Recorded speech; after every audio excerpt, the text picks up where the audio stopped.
மதிமுக சார்பில் திருச்சியிலிருந்து மதுரை வரை சமத்துவ நடைபயணம் இன்று தொடங்கப்பட்டது. இதில் அக்கட்சியின் பொதுச் செயலாளர் வைகோ, முதன்மை செயலாளர் துரை வைகோ ஆகியோர் பேசியதை தற்போது பார்க்கலாம். 1982 பிறகு 94 ஆண்டில் குமரிமுனையிலே இருந்து சென்னை வரை 52 நாட்கள் 1600 கிலோமீட்டர் ஊழலாட்சி எதிர்த்து, அதிமுக ஆட்சி எதிர்த்து மேற்கொண்ட நடைபயணம் வரிசையாக நதிகள் இணைப்புக்காக 2002 ஆண்டு தாமிரபரணி ஆற்றங்கரையிலே இருந்து அதுவரை செல்லாத மாவட்டங்கள் வழியாக சென்று 1200 கிலோமீட்டர் நதிகள் இணைப்புக்காகவும் சாதிமத நல்லிணக்கம் தடைப்பதற்காகவும் நான் மேற்கொண்ட நடைபயணம். அதன் பிறகு முல்லை பெரியாரை காப்பதற்கு 3 முறை மதுரை மாநகரில் இருந்து கூடலூர் வரையிலே மேற்கொண்ட நடைபயணங்கள்.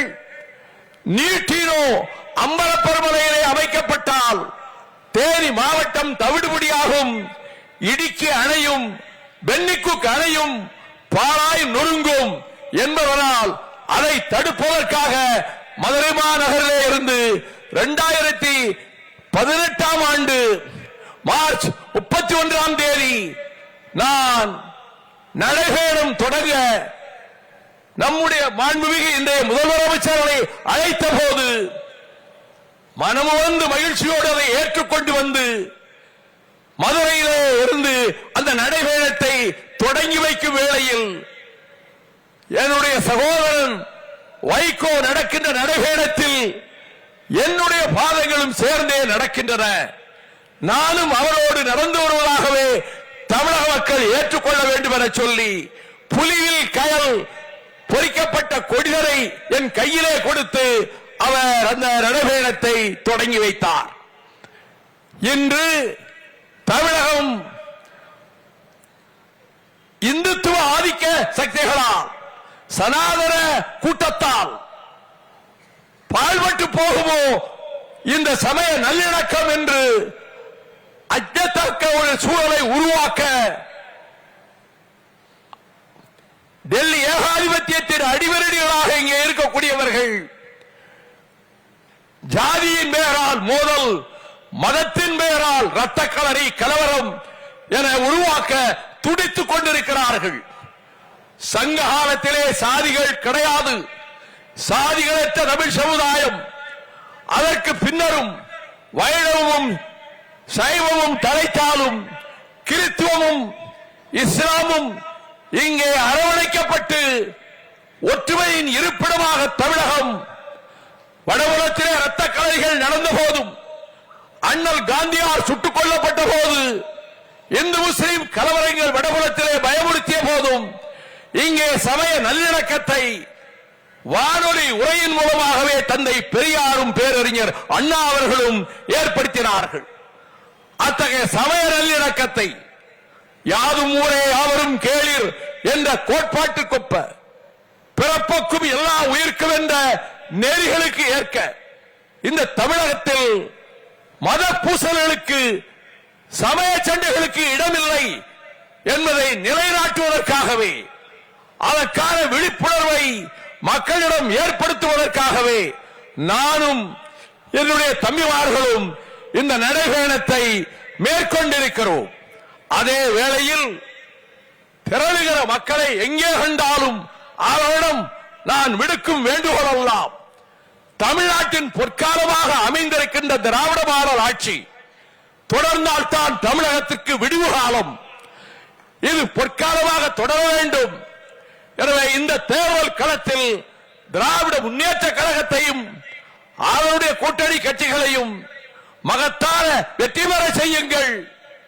உங்கள் பிள்ளைகளுக்காக, உங்கள் குழந்தைகளுக்காக கவலைப்படுகிற பச்சிளம் குழந்தைகளும் பாலகர்களும் பசியோடும் பட்டினியோடும் பரிதவிக்க கூடாது என்பதற்காக எந்த மாநிலத்திலும் இல்லாத பள்ளி பிள்ளைகளுக்கும் காலை சிற்றுண்டி என்ற திட்டத்தையும் அறிவித்து, மகளிருக்கு இதுவரை எந்த மாநிலமும் செய்யாத அற்புதமான திட்டங்களையும் நிறைவேற்றி இந்தியாவிலேயே அனைத்து துறைகளிலும் சிறந்து விளங்கக்கூடிய மாநிலம் செந்தமிழ் நாடுகார் என்ற பெருமையை கீர்த்தியை நிலைநாட்டி இருக்கக்கூடிய மாண்புமிகு முதலமைச்சர் அவர்களே, மீண்டும் அந்த கொற்றம் உங்களுக்கே தமிழக மக்களால் வழங்கப்படும்.